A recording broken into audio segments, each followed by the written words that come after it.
peace, big love, big blessings, even bigger living, everything that comes with it and everything in between. You are tuned in to Thinking Out Loud with Samuel David. It's just a conversation. And today I got a special guest. All guests are special, but today I got a special guest. My guest today is a childhood friend, lifelong friend, right? But more than that, I want to run some things down for you real quick, right? I have a transformational coach. She is a speaker, an author, founder of the Inconvenient Women Blueprint. She keeps it real about burnout, boundaries, and overall women brilliance, right? From living in survival mode to thriving in her soft life era. She drops the blueprint level game on how women can reclaim their energy, power, and peace. And if you are a woman ready to disrupt norms, or a man, right, looking to better understand and support your woman who's doing just that, then you definitely want to tap in with this lady. Today I have the most amazing Eden Jackson. You're too kind. Hey, listen. Thank you. Listen. You know, when I tell people that I know you, and they're like, oh, I know Sam. I was like, no, I don't think you understand. Yeah. Like, Sam and I go back to, like, the Batman birthday cake. Facts. Like, way back in the day. Like, that's how far back we go. And Red Rover. Legitimately. Like, it's honestly been a privilege to watch you just turn everything you do into so magical and share so much love. And when I listen to your videos, and I'm like, okay, he's dropping some good shit. Like, I like what you're putting down. I received that. So I am super excited to be here, and thank you for all those kind things. I see you've, you've been watching. Yes, indeed. Okay. Yes, indeed. I've got your book. My wife has your book. Felicia has your book. I have not yet stole it from her. Okay. But we were on a road trip, and she was reading it, and she was sharing some of the stuff for me, and I was like, that's dope. I need it when you're done, but I've not yet taken it from her. So it's not actually for women, but when it comes to marketing, you have to pick one audience. You know how that works. Because 100%. If you're talking to everybody, then you're talking to nobody. Yeah. And when it comes to marketing, you want to get so specific. They're like, oh my God, they're talking about me. But it really is for every human, because what I have found is at no point in time have any of us actually been taught how to care for ourselves, like on a real deep level. Okay. Like we've been conditioned on how to sacrifice ourselves and take care of everybody else, but to actually care for ourselves. And how I actually end up getting around to writing this book was Lizzo's song, Soulmate. Okay. She talks about being the love of her own life. And I was like, what is that like? And so I decided I want to build this business. And I was like, ooh, I'll put an offer out because this coach says this is how you do it. Did not work at all. And so another coach had reached out and was like, before you go and try to plan all of these things, you need a framework. And so I was like, first of all, I don't even know what that means. Okay. So let's start there. And she's like, how are you going to get from point A to point B? And so my whole framework is not only based off of what I actually did to become the love of my own life, but it is based off of Pussy Control by Prince. I did see that in the notes. Yeah, great song. Yes, fire song. You got the copy of the book with you? I do. Let me hold it up for the camera real quick. So you see it here. You see it here. I hope y'all picking that up, right? Yeah, it's available on Amazon. No BS Guide to Thriving on Your Terms. Yep. By Eden Jackson. Energize, empower, elevate, the blueprint for inconvenient women. And we're going to dig all the way into this. Okay. Please believe it. Yes. Please believe it. But, yes. So Eden, I love to ask everybody. It's funny having a show, and I still ask people if they watch the show. Okay. Right? So I think it's important to know what you're getting yourself into, right, as you come sit and have this conversation.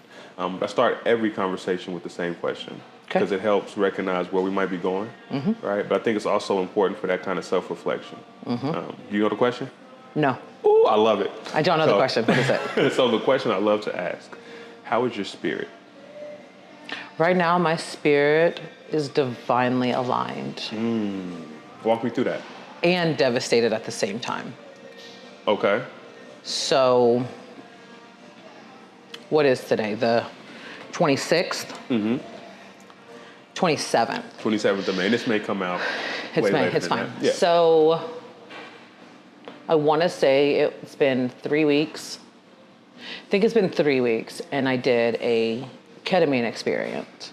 Okay. Because I have lots of trauma, and I've always told funny stories and made people laugh with all of the stories and they were just funny stories. Okay. And then when I went to actually write my book, I realized these aren't actually funny stories. These are real traumatic things that happened. Yeah. And I realized that I was traumatized. Wow, okay. And I've spent 30 years being traumatized. So I did some research because I didn't want to let my traumas dictate how I show up. So I did some research, and they said that they used to use ketamine for people who had experienced trauma right away. They gave it to like people at war as soon as they'd seen something, immediately to help prevent the neural pathways from forming. Okay. And what is ketamine often found in? I don't like the word drug. It is a medication of some sort. Okay. It can be administered several different ways. Whether it be a troche, it goes underneath the tongue, intramuscular or intravenously. But they used to give it during war to help. Okay. To help. It's like, because I'm not familiar with, it's like a psychedelic, like mushrooms almost, or in that range? It's in that range, yes. Okay, for sure. And so before I had done the ketamine experience, which I did on a Saturday, the day before, I did an event with a friend of mine who's a psychotherapist called, I always say it wrong, but I think it's called Kintsugi. It's the Japanese art of repair. Okay. So this guy named Shogun had broke his favorite tea set and then shipped it off to China. And when they fixed it, they used staples, and he didn't like it. Okay. So he got it back and decided, I don't like it. So he used resin and gold to repair it. Mm-hmm. Well, it got to be such a thing that people were intentionally breaking their shit just so they could repair it. Yeah. Ooh, that's a bar. Keep going. Yeah. Keep going. So my friend decided we're going to do that and introduce the IFS, Internal Family Systems, which I didn't know anything about until Friday when I do the golden repair. Okay. And we are talking about the parts of ourselves. Mm-hmm. I have no idea what I'm walking into. You did no research? I sure didn't. Nothing? I'm a fuck around and find out kind of gal. Okay, that's fair. You did that. I have 3 rules. What are we wearing? Mm-hmm. Where are we going? And what are we eating? Okay. And if we know those 3, everything else is figure outable. Yeah, that's it. So I showed up. You know what you was wearing. I knew what I was wearing. I ate good. And I knew, what we were doing. Okay. So she introduces us to this internal family systems aspect where we have the managers, we have the firefighters, the exiles, and then there's the actual self. Okay. And all of these parts play together. So there's 16 of us, we're all sitting in a circle, and all of our bowls, the intention is we're gonna break our bowls, and then we're gonna repair them with the resin and the gold. Okay. And the broken pieces represent the parts of ourselves. Yeah. So everybody's sitting in a circle, they break their bowl, and Rachel asks, how did that feel? And we all hold space for everybody to answer that question. Mm-hmm. And then it's my turn, and I break it, cool, pass it around, and then everybody's talking, and then I have this intrusive thought that says, it's not broken enough. Okay. That's not broken enough. It doesn't represent how messy you are. So you need to break it more so that then the repair is real. Don't do that. Like, it was good enough at 5. Okay. And so at the beginning of that, my intention was I would like to find better ways to communicate with my trauma. That was my intention for Friday. Oh, I don't mean to interrupt, but I do mean to interrupt because I interrupted. You're good.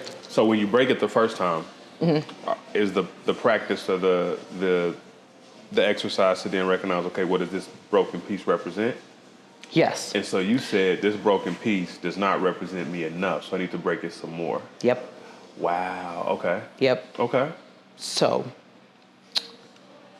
we go to repair this bowl. No, it's not happening because it's like 27 pieces. And I realized it doesn't have to be broken in 27 pieces. Like, it would have been okay to repair at 5. Mm-hmm. Like, just because it's in more pieces doesn't mean that the healing is going to be better. Yeah. But I did not have this realization until I'm trying to repair it. And I'm like, this is not working. Okay. Also, I guess I got the idea that it had to be messy based off of the amount of trauma that I'd had in my life. I thought, no, we need a piece for this and a piece for this. And no, I didn't. So that was Friday. Okay. So Saturday, like I said, I've already done my research on the ketamine. Saturday, we're going to go ahead and do it. And before Saturday, a friend of mine had gotten me some oracle cards. Okay. And I hadn't really gotten into those just because I didn't have a lot of knowledge. What are oracle cards? Oracle cards. So you can have oracle cards, you can have tarot cards. Okay. They're long tracking. that. And I was like, I used to say, I just know shit because I know shit. Okay. Which kind of downplays and doesn't actually put enough put enough respect on that I actually do have a knowing. Okay. Just because it is. So I have these oracle cards and I like to play with them because I like the way they feel. Okay. And I pulled the same card. I've pulled it 5 times now. 5 in the last month. Okay. I shuffle them up, I just go through them, and they're upside down, and I just randomly pull one. And the card I've pulled was communication. Okay. And the basis of this card is communicating with your inner self. That was the intention. That's what the card represents for me. So before I had done this, because I got to give you the backstory to it. For sure. I'm having a conversation with somebody, and they say that they're morbidly depressed and they don't know what's wrong. And I said, do a brain dump. And he said, I don't have time. And I was like, oh. I said, let me make sure I got this straight. Your meat suit is telling you something is wrong, something's bothering me. And you have said you don't have time to acknowledge it. Right. So what you've actually said was, you've said, hey, I always refer to it as Baby Eden. Baby Eden, I know you're throwing a fit right now, but I'm too busy dealing with everybody else's shit, so you need to go in the corner and cry by yourself. That's what you've actually said. Yeah. And that's the reflection you have for yourself after him saying this thing? Yep. And this is following. This is before the treatment. This is before the treatment. I'd had the realization that, oh shit, that is what we're doing. Like, whenever we are not operating from a place of love, something is going on to let you know, maybe my pants are too tight. Maybe I need to go potty. Maybe I'm hungry. Maybe something. I mean, think about it as a baby. They can't actually communicate and tell you what's wrong. Whatever it is, when you're dysregulated, your meat suit is letting you know something's wrong. So my go-to is always a brain dump and I like brain dumps for several reasons. One, when you write things down, you are connecting the left and right hemispheres of your brain. When you write things down, then you are eliminating other people's opinions. Okay. You're eliminating outdated narratives. And when you write things down, yourself is writing to self to let self know the things you've been trying to avoid. For sure. And once it's tangible, well, I can weigh it. Is this a crystal ball or is it a rubber ball? If I drop it, will it bounce? Or if I drop it, will it shatter? Yeah. While it's spinning in your head, that's crazy. Because again, like I said, we have outdated narratives. We have things that aren't even ours up here. So that's why I said, let's write it down. Like, yourself is already trying to tell you there's something wrong. So write it down. For sure. It's going to let you know. So I do the ketamine. And it's not a trip. Okay. It's not a elevation. It's just the easiest way I can explain it. And I've heard it several ways, but the way I like to think of it is, did you ever play solitaire on the computer? A little bit, but... Do you know, have you ever won? Nah, I gave up because I wasn't rocking with snaps. solitaire. Okay, so when you play solitaire on the computer, after you're done, all of the cards then like fall into place. Okay. They automatically fall into place. That's what it was like to do this ketamine. It took all of the things that were unsorted and just put them in place. I was told that it was like unclogging a drain. Okay. So while I'm active in this experience, she asked me a couple questions. Before she asked me questions, I brought up two things. And the first thing I brought up was, I have a diffuser in my room, and it is the smell from the Ritz-Carlton in St. Louis. Because that smell is unlike, it's a game changer. For sure. Like, when I went to the Ritz-Carlton, that's the first thing I asked them. I was like, first of all, what is this What smell? am I need to know this. And I thought it was their candles. Okay. And I almost bought one of their candles. And then I call, and I was just like, it's been like 2 years, and I cannot stop thinking about the way it smells in there. I need to know what is the smell. Well, it's their scent marketing that they use from Clearly Better Scents. So I order the scent from there. Okay. So I have that. So that's the first thing I brought up. And then the second thing I brought up was this place. It's not open yet, but it's called Connect with Source. When it opens, you need to be there day of opening. Okay. It is like being in a different dimension. Okay. So I brought that up, and then she asked me, what does that mean? What does source mean to you? And I said, I am source. And I was like, okay. That's never really come up before. And so after this experience, like I said, it just sorted things for me. So after I come up and I'm awake, I slept the whole day. Okay. And then the next day I'm going through the notes of the things that I talked about. Well, I created my own GPT in ChatGPT based off of my framework. Okay. And so I typed it, it's like Eden Jackson's Empowerment Coach, I think is the name of my GPT. And I typed into my GPT, I just did this Kintsugi. These are the things that happened. These are the things that I wrote down. Then I did this ketamine experience. These are the things that happened. I need to figure out what the hell just happened. And one of the things that popped up, it said that I'm done pretending that I'm not divinely aligned. And I've spent a long time downplaying myself because I have done the work to become the love of my own life. I have done the work through some of my traumas. I have done that. And a lot of people recognize that. And so I used to get really uncomfortable with all of the comments and the great things because I've read through some of my reviews of the people that said about me. They're the nicest things I've ever heard in my life. And I was just like, for a long time, I'm thinking, how do I become this thing that everybody else is seeing with me? Why do I not believe this? Ooh, so I do now. And I'm sure you do. I do now. After. Oh yeah, but I had to do some work. I had to do some work. So first off, I love asking the question, how is your spirit? Because it opens the floodgates, as you see. Yes. Right? And I just like to sit back and listen because it gives a little bit of room for reflection, which is, we're going to jump into in a little bit.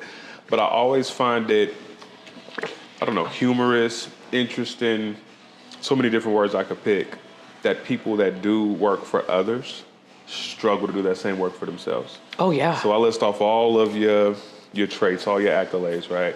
What you do for other women, transforming their lives and things like that. And to know that there was an internal struggle to see yourself as that. Yes. Why do you think that was? Because before we started filming, you were talking about, doing you did a cohort for imposter syndrome. So talk to me. Why do you think it's like that for you?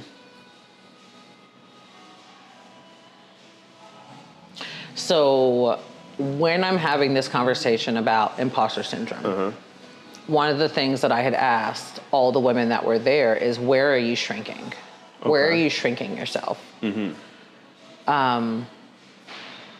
the conversation wasn't about me, it was about them. For sure. Like I acknowledge that I've struggled with imposter syndrome for years. Well, then I realized that basic bitches don't have imposter syndrome. Okay. They don't. Only people that have actually know a thing or two about a thing or two think that they're not doing a good enough job. And it's all about comparison to other people. Okay. Which is now we cooking. Crazy that I say that out loud, because I really don't care about other people's opinions. Because number one, you have to be uninvested in other people's opinions. I always joke, I tell people, you gotta pay to play. It's a one lesson I wish I would have learned earlier. You gotta pay to play. And when I say pay, I don't mean financially. You could. For sure. You have 5 resources. You have emotional, mental, spiritual, physical, and financial. For sure. those are the resources in which you are using to just exist here. And I bring this up because we were talking about social media in this, and I was like, do you understand that when you get on social media, you're just getting in somebody else's business? That's really all you're doing is you're like, I don't actually want to be involved with me. Let me get in somebody else's business and see what they're doing. And the girl made a comment about, yeah, it's about paying attention. And I was like, energy flows where attention goes. And my girl was like, something about we have to be uninvested in other people's opinions. And I was like, you're right. Because I got caught up in listening to all of these coaches and, oh, you got to do this and you got to do this. And I'm not a coach. I don't want to be referred to as a coach. Okay. I'm a transformational storyteller. Okay. I'm a person who has fucked around and found out. Okay. And I'm trying to just, please don't do this. I already did it for you. Yeah. I'm trying to help you avoid unnecessary suffering.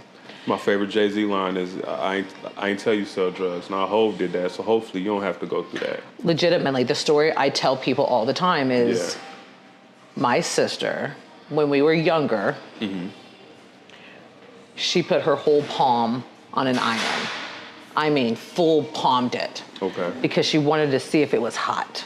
And it was. It's burning hot. It was real hot. So this happens. We end up going to College Hill Park. Okay. Before they did a remodel. This is back when it was nice, big, thick-ass cedar. Okay. Her and Adrian and I are playing underneath the equipment. And she gets sand in her hand, and she's so upset, rightfully so. She goes to run out, and boom, hits her head on the plank. Gets more sand in her hand, and I was just like, you know what? Yeah. Thank you. Thank you for touching the iron. Because I'm not going to. You already let me know it's hot. Yeah. So that's how I tell my stories to my children. No. That iron is hot. Yeah. You don't have to touch that one. Some things you do. I learned a little bit. You gotta get burnt a little bit. Not all things. And if I'm telling you, it's because I did touch the iron. Because I'm a very stubborn human. I like to figure it out on my own. I'm aware of the fact that you told me, and it's right here in bold print. Like, hey, there's snakes in the yard. But I'm like, well, maybe. But you still like to fuck around and I find do. out. I do. I gotta go back a little bit because Yes. I love the idea of you can't care about what other people think. But it's inherently human to do so. Safety. Safety, reassurance, affirmation. So I think there are some spots where it's like, yo, other people's thoughts about what I'm doing does have some weight to it. But then there's a discernment of knowing like, yo, nah, what you talking about don't got shit to do with how I'm moving, right? How do you practice that discernment to know like, okay, as I'm serving others, where their feedback does indeed have an impact on what I'm doing versus what you telling me, what you eat don't make me shit. Sure doesn't. Like, Right? but So what you where do put in your find that mouth. discernment though. Yeah, between what the you two? put in your mouth is none of my business. For sure. So, would I trade places with you? If I wouldn't, I don't care. Like I said, because what you put in your mouth is none of my business. I don't have to deal with the after effects. Okay. You know, so that's how I think. Do I care about their opinion? Would I want to be in their shoes?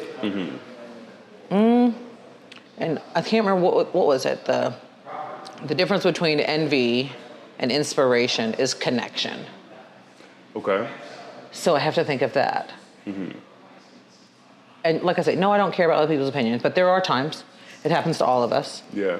Because you need to be safe and you don't want to rock the boat too much.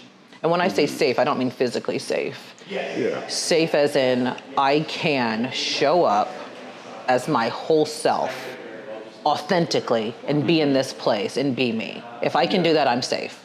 If I have to shrink, I'm not safe. If I have to be mindful of my words so I don't offend somebody, not safe. So that's kind of, I think, why we do care about other people's opinions. We don't want to be an outcast, Okay. I think. Okay. Something along those lines. I don't care about an outcast. I was never meant to fit in at any point in time. Yeah. No, that's real. Because I very often say, like, I think the most confident, not giving a fuck type of human is the one that's, like, happily married And not like everything is peaches and cream at home, but like, yo, at home, I'm having the hardest conversations. I'm having the toughest conversations, the realest conversations. I'm being forced to look at myself and identify my flaws and growth areas, right? So then when I leave this house, there's nothing anybody outside of these doors can tell me about what I'm doing or who I am that will offend me or make me feel like a lesser version of myself. So, okay, I just had to ask that because that's one of my favorite questions.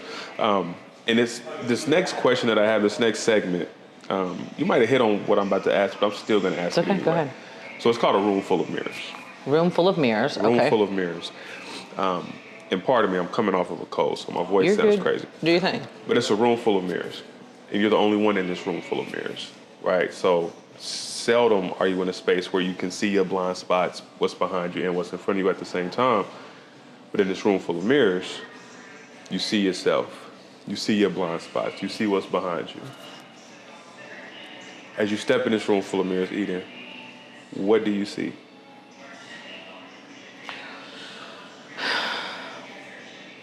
Am I alone in this place, or are you just asking what I see? You are all by yourself. You and your reflection.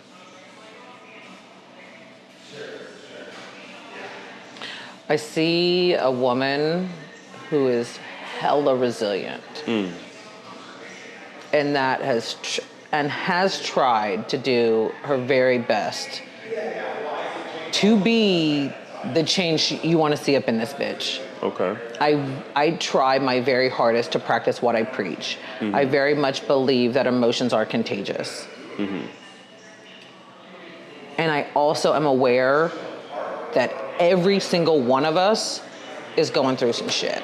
And the last thing I want to do is make anybody else's life harder. Word. So I make people laugh. That's why I make them smile, because they may not have had a laugh or a smile today. And then that one piece then is contagious to the next person. And then it's contagious to the next, and then the next. So in this room full of mirrors, I do see a person who has done the very best. I also have plenty of shit that I'm not proud of. Okay. It is what it is. Yep. Okay, I see where I did there, and now let's do better. Okay. Let's do better for next time. None of us are perfect. We are human. Yeah. And you touched on it about other people's opinions. When you are very self-aware and you know all your shit, there's nothing anybody can say that I don't already know. You know what? I feel, first of all, you only bring this up because you're an asshole. Why would you bring up these bad things about myself? I already know. Yeah. What was your intention on bringing this up? To make you feel better about yourself? That's my question towards people. But there's nothing you can say about me that I don't already know, or that isn't already on my list of things that I'm working to be better at for the betterment of everybody on this planet. Because like we said earlier, we are in this together. When shit hits the fan, we're all going out together. Yeah. It's interesting because you leaned into like the negative piece of it, right? And you know all of your flaws, all of your areas of improvement. I do. But you just recently recognized your dopeness. I did. Well, And crazy how in a room full of mirrors, that's the first, like, you. Interesting. Okay, huh? so hold on. Because, so like I said, I just got back from this retreat. For sure. Literally, like, what is today? Tuesday? Yeah. I just got back Sunday. Okay. And Sunday, the coach had asked us, list all of the things that you're proud about yourself. How long was that list? It was long. Okay. It was fire. If you would have wrote it 2 weeks ago, would it have been as long? Probably not. And I think part of me not standing in my dopeness is not everybody's here. And I guess there for a minute, I didn't want to outshine other people because it makes them uncomfortable. At the same time, so that goes back to what my girl said. So you're saying that you are intentionally making yourself uncomfortable for the perceived comfort of others. So I don't talk about all my good shit because not everybody's there. And so I'm like, well, I don't want them to think that I think this highly of myself, but I do. Yeah. because I've done the work, so I guess I have to sit with that and have a little bit more compassion with myself. No, I'm a dope ass soul. For sure. Like when people like don't want to have a conversation with me, I'm like, okay, Yeah. you are missing out, man. Like you have no idea. Mm-hmm. Like I've got a couple girls in my inbox. I'm in all these groups and I'm like, when I met my photographer, I'll go with her. When I met her and I was like, you need me in your life. Like you do. Like when my girls, my clients get with me, their life instantly gets better. Okay. I am an aspirational person.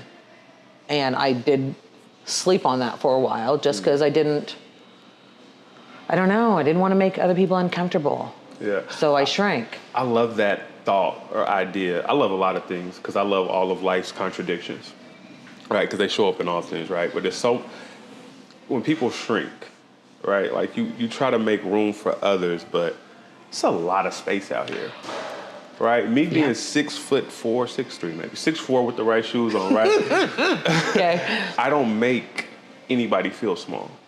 They might feel small, Right. but I don't make you feel small, Right. right? Because I'm just me. I'm just big, right? And it's always an interesting thought because, we shrink ourselves to make room. We shrink ourselves to make others feel big. We dim our light so others get room to shine when it's like, yo, my wins don't result in your losses. Sure don't. A candle loses nothing when it lights another candle. If anything, it's an additional spark. Sure is. Right? And there's so much power in showing up like as your full version of yourself because then it gives others the audacity to do the same. That part. Right? And Yep. so I love to ask that question. But we're still in this room full of mirrors, Eden. Yeah. And I got another question I want to ask. Go ahead. What is something that you most recently unlearned about yourself? What did I recently unlearn about myself? Like, yo, you know what, girl? You was tripping. Like, you kind of like outdated thought. It was an outdated narrative that I had to get rid of. Yes. Been lying to yourself, maybe.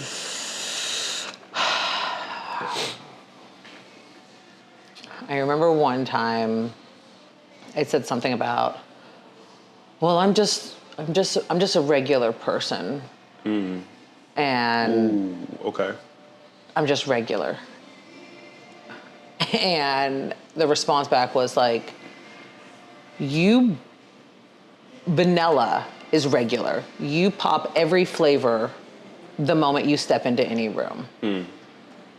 And so getting rid of the narrative that I'm just a regular person like everybody else. I'm not by any means. And so I guess to step into the fact that I am divinely aligned.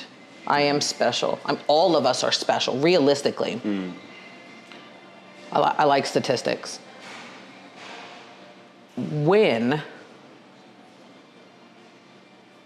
semen is released, 100 to 300 million are released. Only about 200 actually make it. And then that egg chooses. Yeah. So the fact that you are even here, that you even exist, is so magical. Yeah. It's a 1 in 300 million chance that you exist. The least you could do is put some respect on that. I love that. And so every one of us is special. Okay. And the sooner you realize that, the better off it is for everybody. And everybody has their own special that helps the rest of it. Like I always say, all booties matter. We all do. And every one of us has our own special sauce that adds to the magic in all of this. Ooh. You know, it's funny. So I don't want to fully contradict that because I agree. Like, we're all special. But I've been playing with this idea in my head the last couple of days how, like, nobody's special. Right? Respectfully, like, again, I want to respect your thought there, but we all have a special purpose. We all have a special gift. It's like when you meet a celebrity and it's like, oh, they normal just like me, right? But they have a special gift that they bring into the world. But then we are all indeed special, right? Because we add different type of value to situations, scenarios. But I think folks struggle to recognize purpose. They struggle to recognize their value. So then they show up regular as hell. right? When it's like, no, you got something special in you that you're not giving the world. Yep. So that's why you living below I am. your shine. That's why you being weak as hell. You being whack as fuck. Like you don't see your dopeness, and it takes different people to bring dopeness out of Sure people. does. Right? Because not everybody recognizes. I got to think about purpose, passion, and profit. Right? And we all have passions. Right? And our passions may not be aligned in purpose. Right? They may not align our profits. But your purpose is something that was given to you before you got here. And that's what makes you special. Sure does. Oh, sorry. I was just. No, you're right. You're train of spot thought, on. Train of thought. Do I want to stay in this room full of mirrors with you, Eden? One more question. Go so, ahead. kind of on the flip of what you most recently unlearned, what is something that you most recently learned about yourself?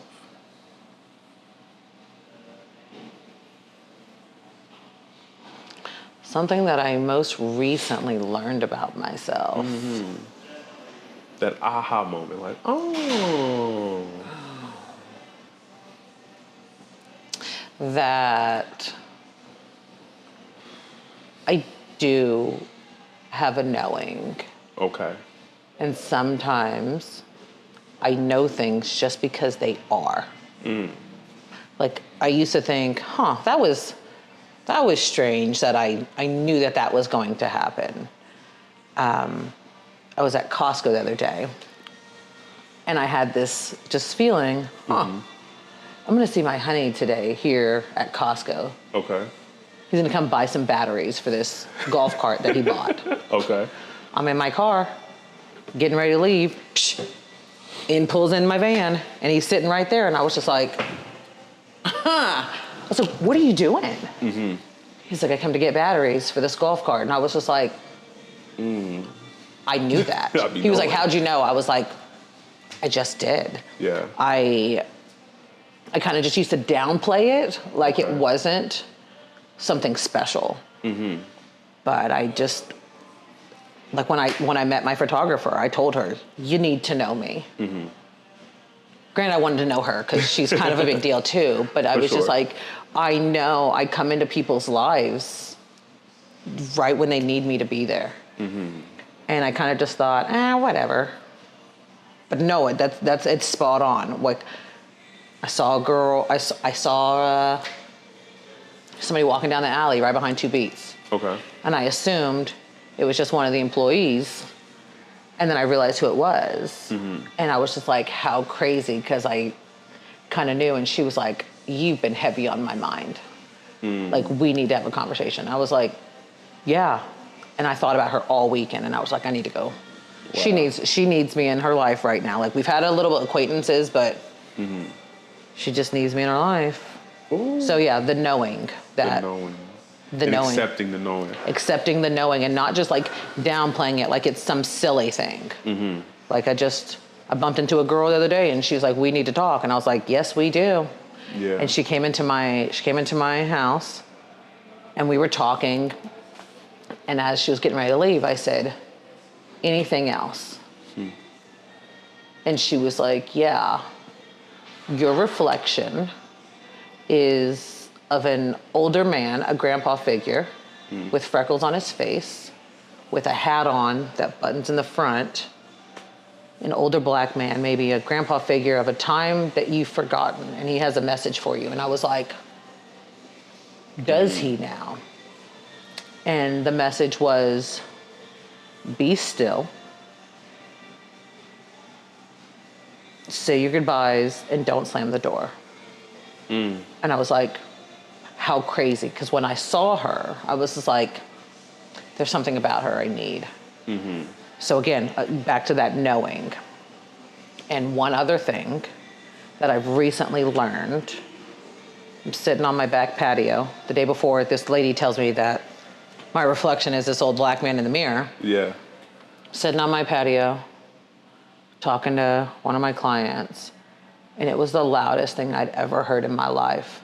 Like, it just kept repeating in my head over and over and over, and I was just like, what the hell is going on? And all it kept saying was, God is real, God is real, God is real, God is real. God. I was like, okay, Okay. I believe it. So I called my Nana and I was like, I guess that at some point along this journey, I forgot I was a child of God.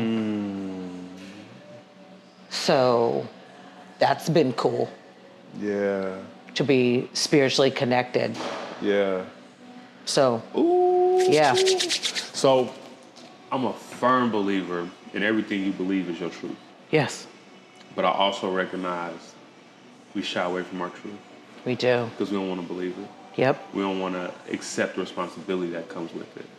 Right? Yep. We don't want to be charged with, okay, now that I know the truth, I have to do better. I have to align myself more divinely. I have to align myself in this space to truly bring truth to power. Right? Because there's power in the truth. And just hearing that, it makes me think about myself a little bit even, right? Like I've always been big on seasons and the privilege to come into people's lives at different seasons of my life or different seasons of their life, right? And to serve a purpose and not to have to linger, right? Like, even if it's friendships, we don't have to talk every single day, but when we do talk, when we have conversation, there's power in it. Yep, There's it sure is. forward movement in there. There's aha moments. There's things of that nature. So that's really dope to hear because people run away from that way too often. But it keeps chasing you. Sure does. Right? You running Sure away, does. but it's on your heels. So I'm glad to know that you like, okay, let me recognize what God has for me. Yeah. Right? Because that's when I think of purpose, that's what it is. It's like, God gave me this. I had a partner of mine that would always talk about purpose. And he's like, man, I got to quit this job because this is not the purpose God has for me. And I'm like, bro, purpose is not what you choose.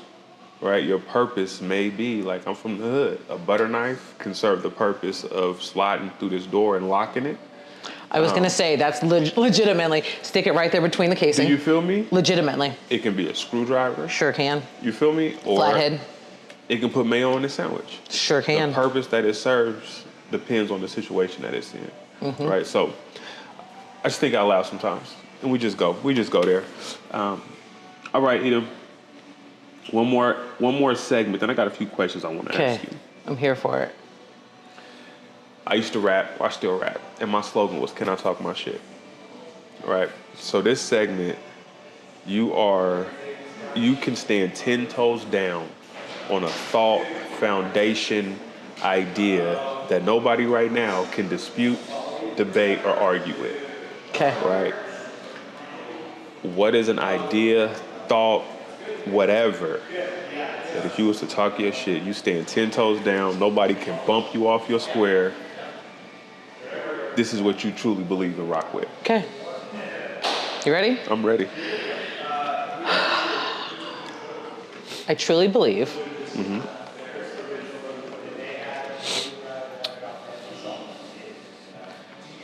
so there are 8,000 nerve endings in the clitoris.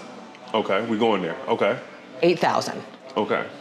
The sole purpose, the only purpose of it is sensation. Okay. Its only purpose is pleasure. There are no other uses for it. Okay? Okay. Also, when you have an orgasm, Okay. you have so many different chemicals that are released, and you elevate, you vibrate at a higher frequency after this has happened. Okay. So I truly believe that the clitoris is God's way of saying, listen, y'all about to go through some shit, so I gave you a built-in free therapy. You just gotta find it. Like Pokemon, gotta touch them all. Okay. Truly believe it. Like, you can't convince me any other way. Why would there be 8,000? There are not that many nerve endings anywhere else in the body. Yeah. And this is scientifically proven. Scientifically proven. Okay. Wow. There's even more in the whole, I call it a vagine, but. Vaginal area. So I believe a woman who prioritizes her pleasure is a positive force for positivity for the world. Ooh, that's a bar. Yeah. Like legitimately. Legitimately. That. Okay. So back to my book. The song is called Pussy Control. And it is pussy control just means being in control of your mind, body, soul. That's pussy control. Period. Period. Ooh, I love it. So the world would be a much better place if all women practice pleasure. Yes, and hold on, let me then provided that their part. purpose. Now let me also state this. Yes, I still believe that. For sure. But pleasure doesn't have to be sexual. For pleasure sure. is sitting here having a conversation. Pleasure is like I'm into birds. Okay. For sure. Pleasure is sitting on my balcony watching my birds do their thing. Pleasure is sitting and reading a book. Pleasure is chilling in a hammock, doing nothing productive. Pleasure is, I really enjoy vacuuming. Okay. It's my calm down. Pleasure is restocking my toilet paper and my paper towels, knowing that my house is fully stocked, so I don't have to worry about it. Yeah. It can be any of those things, and it can be so small. And I think that we tend to not put enough respect on the things that bring us pleasure, bring us joy. Yeah. I love that. Yep. I love that. I'm very pleasure focused. For sure. Because as adults, we take things too serious. While I was on my trip this weekend, I was hypnotized for the first time. Okay. And the idea behind hypnotism always, the cluck like a chicken. No, it's not. It is an intentional moment to go deep within and have a conversation with your higher self. That's what it is. Yeah. And while I was hypnotized, I had a conversation with a younger version of Eden, and she asked me, "How do you play?" And I was like, that's a good question. Yeah. And I play by providing the education that I've learned and I share with other people. I like to play like that. I love masterminds. I love collaborating and just sharing all of the things that I fucked around and found out. Yeah. So. Ooh, I love that. Ooh, okay. So. Okay. In playing and pleasure. Yes. However you find pleasure. However you find pleasure. Right. As well as walking in purpose. Walking in purpose. Yep. I'm really big on women, Black women specifically, but women are the most amazing creation that God created. Yeah. I even have a somewhat controversial thought. God might be a woman. I don't know. I don't disagree. I mean, have you seen what a woman can create? Exactly, right? And so, but I also recognize kind of thinking out loud, right? Like men, and I don't want to say these days, because it has been traditional men from ancient times, right? Like downplay the power that women have. They really do.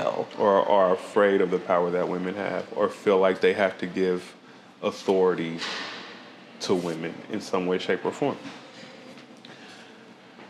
And I'm no historian, so I struggle to go all the way deep into it, okay. Right? Because some of it is even written biblical, all of that stuff. But I also love the scripture, like they say, women are supposed to be submissive to their men, and submission to me is trust, right? It's not a physical act, it's trust. Do I trust you to, right? But there's also the scripture that a man is to love his wife like Christ loved the church. And he died for that shit.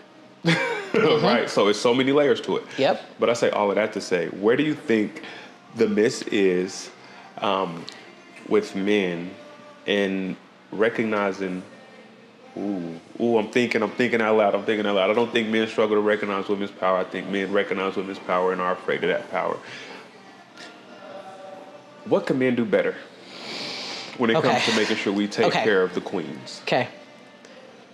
You hit it spot on. So let's talk about submission, and then I'll come back to that. Okay. Masculine energy is a safe place. It's structure. It's predictable. That's safe. That's the safe masculine energy. Now, as you go into energies, I believe masculine and feminine energy is not specific to genders. It's not. Okay, keep going. It's not. Keep going. But it's that safe, predictable structured. That's what that is. Okay. To ask a woman to submit to something that's not safe, it's not predictable, is an unrealistic ask. Okay. It's unrealistic. That's reckless. What can men do better to serve women? And I ask this coming from someone who is all about the inconvenient woman, the boss babe, all of that. I am not. I love men. I love women. We all serve a very different purpose. We all have our. Okay. There's not one above the other. It's not. Agreed. Everybody has their own strengths. Men bring different things to the table versus women. Historically speaking, the emotional labor that women carry that they don't even realize that they're carrying is fueling to our problem, because women have needs that they don't even know that they have. They're doing things that they didn't even realize was extra work. Okay. Like what? Do we have toilet paper? Is our paper towel stuck? Do we have hand soap? Are the kids getting to school on time? Do they have conferences? Do we need to schedule a dentist appointment, a doctor's appointment? Are they up in enough time to get ready for school? Does the dog have food? Did anybody else think to do any of those things? Just because as women we care. Okay, there's the word I was looking for. Okay. We care a whole lot. And we don't even realize that some of those things could be delegated to somebody else, just because we've always done them. So I think it would benefit all if we all figured out, well, what are our actual needs? Okay. What do you need to feel safe? What do you need to feel supported? And just, hey, how can I support you? Instead of just assuming, well, she'll handle it all. And then she's exhausted. So simple things. Hey, can I do this one thing for you that takes off the fact that you have to use so much of your emotional resources to think about? That would be beneficial. It really would be beneficial. I think mind reading is a recipe for disaster. I was literally thinking of, mind reading is definitely a struggle. It is and it is. So that's one of the things I bring up is, hold on a second. You're mad at your partner because he's not reading your mind about the things that you need when you're not actually expressing what you need. It seems to be a little bit silly, but we've never actually gone that far because let's go back to being inconvenient. I don't want to burden anybody. So I'm just going to keep quiet and not actually say, hey, you know what? You really piss me off when you leave your clothes on the floor. So you burden yourself. You burden yourself because... And then it goes to, I'm pissed off versus, hey, could you? Before a strong emotion is even attached. Legitimately. Like, we are not mind readers. You have to say, you know, it would really help me to feel less overwhelmed if you could handle ... Very simple statement. That changes the game. It does. Dramatically. Yes, and that's something I struggled with, was saying, well, I need help.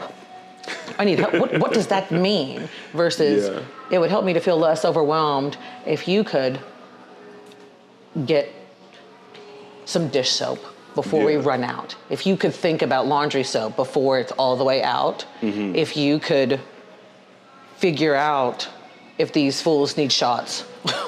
If these kids need to go to the dentist, if you could just do a little bit of forward thinking so that I don't have to use my emotional resources to hold the weight of all of that. Ooh, okay, you say forward thinking. And I think often about the little things that the women in my life tend to think about that are blind spots of mine. And there are also 100 different thoughts that I, as the man in my family, may be thinking about that don't get verbalized, right? So it all boils down to communication and comprehension. That part. And you not only communication, and comprehension. Are we putting it into language that they can understand? Yeah. Because if you're just talking to talk, we're wasting our time. 100%. Oh, I love it. I love it. So that's a question I just had to ask. I don't get a chance to have this conversation often on the show, right? So I had to ask that question. Yeah, my pleasure. So I got another segment. Go ahead. And I call this one just rapid fire real talk. Okay. So I don't want you, you're a thinker. I am and a you're thinker. a talker. I am a which thinker I and love. a talker. Uh-huh. This, you're not doing nothing but whatever comes to your mind first. So don't overthink. Okay. All right. So it's just rapid fire. And I'm going to throw a question out there, and I want you to think of the first thing that comes to your mind. If you want to elaborate, you can elaborate. Okay. But if not, I'm going to go straight to the next question. Okay. What is one habit that you will never give up? One habit I will never give up. Yep. I love to sing out loud. I'm not a great singer, but it just brings me so much joy.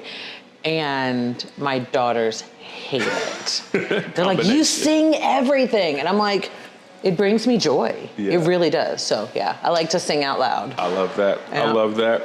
Okay. What is one boundary that changed your life? I will not have a conversation with somebody who's emotionally compromised. Go a little deeper for me.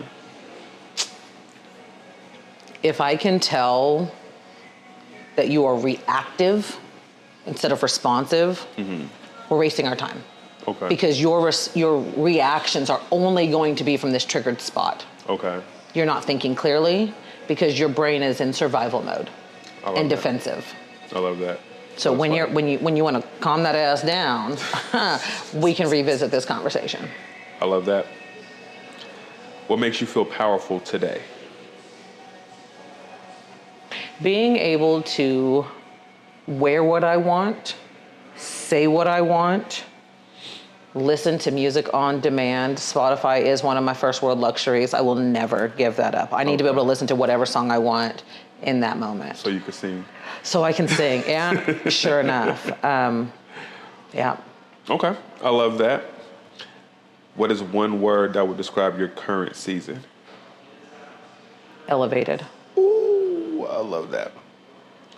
What is something that women need to hear more often? You deserve this, and you are enough just as you are. You deserve this, and you are enough as you are. I love just that. As you are. Just as you are. Okay. I love that. That was one more. So you mentioned singing, you mentioned Spotify, your first world luxury. What is one song that would play every time you walk into a room to announce that you're there?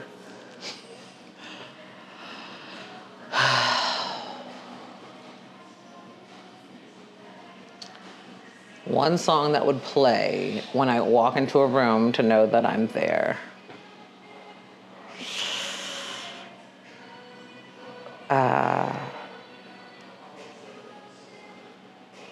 Oh gosh. I was gonna say one. I have two. Okay. Girls in the Hood by Megan Thee Stallion. Okay. And I think it's called I Am Her. It's the first song on Beyonce's Renaissance album. I Am Her. Say word. I think it's called I Am Her. It's the first song on her album. I love that. I love that. So before we part, I'm gonna ask a deep question. Okay. So you've mentioned I can't pronounce the word, but the Shogun practice. Kintsugi. Kintsugi. You mentioned Kintsugi. Uh-huh. Pretty much destroy and rebuild. Yep. You've mentioned your ketamine experience. Yep. And you've mentioned right after that, going under hypnotism. Yes. Right. What is Eden searching for? What am I searching for? Because there's clearly something in that, right? These different practices that destroy and rebuild. Yeah. Right? That take you outside of your body, right? And then again, take you outside of your body, almost in a mind control space, right? What are you looking for that you feel like you have not yet found?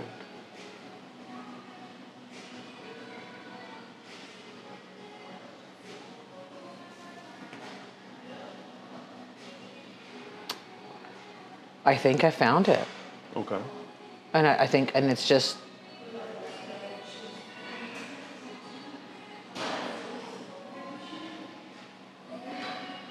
It's who am I outside of my relationship with everybody else?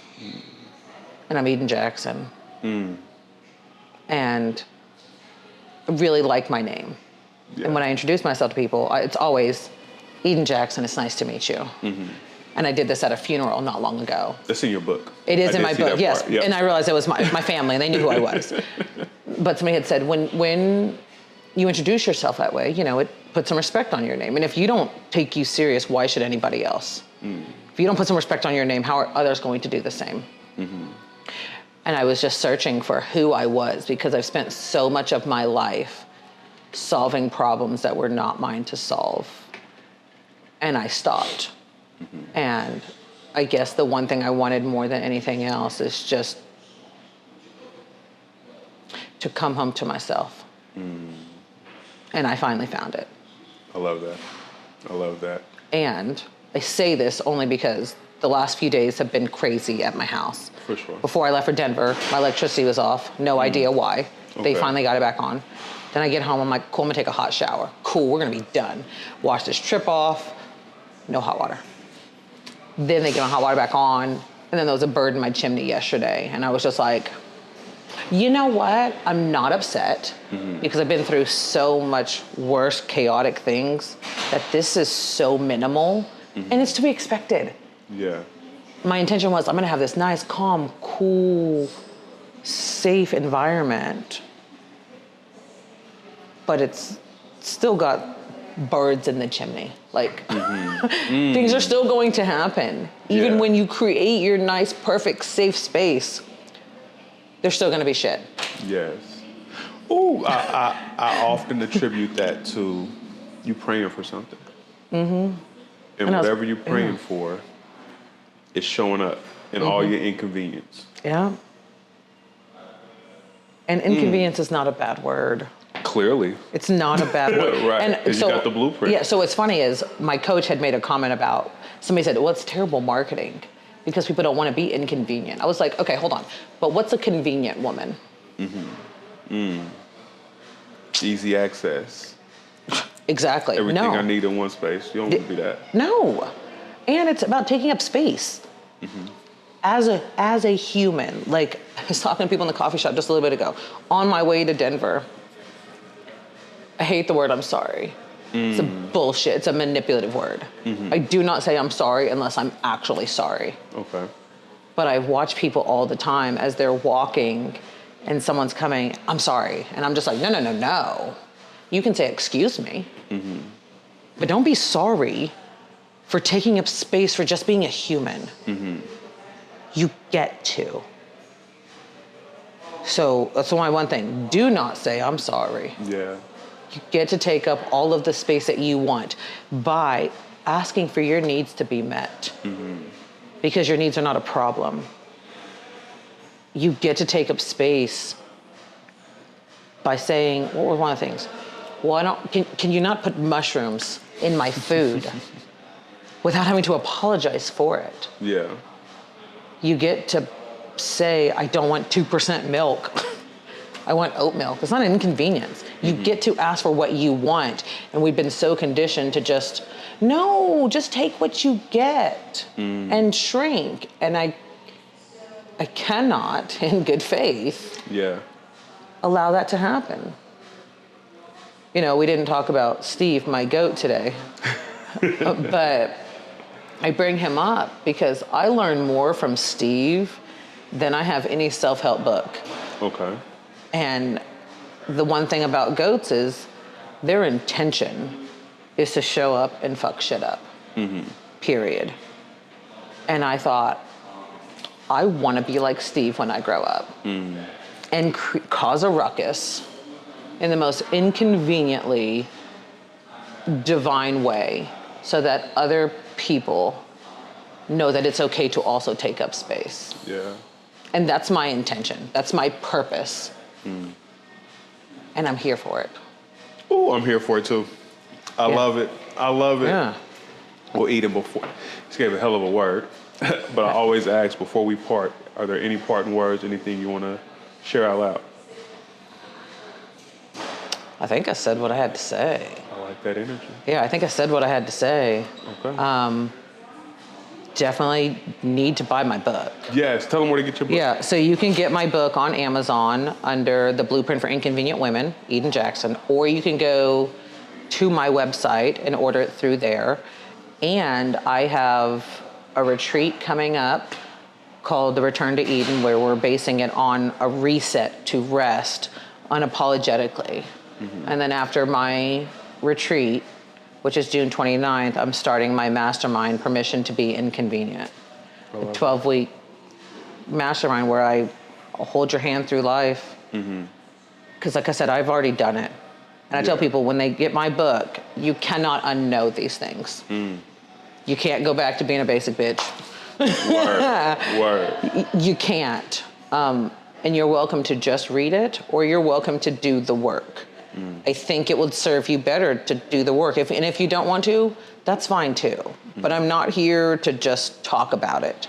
I'm here to do it. I love it. And EdenJackson.com? EdenJackson.com. EdenJackson.com is the website. Yeah. Listen, this has been a great conversation. It really has. I've been waiting for this to happen. So I'm so glad we got to do this. Yes, and we're going to do it again. We sure will. Right. I'm here. I love your mission. I love your purpose. I love your inconvenience. Thank you. All right. I'm prayerful, confident, and hopeful that everything that's yours continues to meet you halfway. Listen, the universe is always working out for me. It already has. In the greatest way possible. I know we talked about the room of mirrors, but in that room of mirrors, I have a phenomenal crew behind me, supporting me the entire way. I love that. I love that. Yeah. Blind spots covered. Blind spots covered. Yeah, you gotta have a crew. That's one of Steve's rules. Yeah. Is keep a crew of chicks with you all the time. That's a bar. That's a bar. Steve the goat. Yeah. Steve the goat. And the chicks are the chickens. Yeah, legit. It really is. That's why I got my chicken earrings in today. This has been Thinking Out Loud with Samuel David with my special guest, Ms. Eden Jackson. Thank you. Thank y'all for working with me through this sinus situation. We're in Wichita, Kansas, the worst sinus capital in the world. Sure that is an is. inconvenience that I'm not okay with. But I've been with the Inconvenient Woman, which I love to death. And y'all know where to find us. We out. Look both ways when you cross that street. Dot your I's and cross your T's. Measure twice, but cut once. Love life, live it up, bruh. Dream is good, do the work too. There ain't nothing you can't work through. And there ain't nothing I can't handle. There ain't nothing I can't handle. I look to the sky. And I thank God that I'm alive. I look to my wife. And I thank God she by my side. I've been through a lot, but I survived. It weighs on my heart from time to time. But there ain't nothing I can't handle.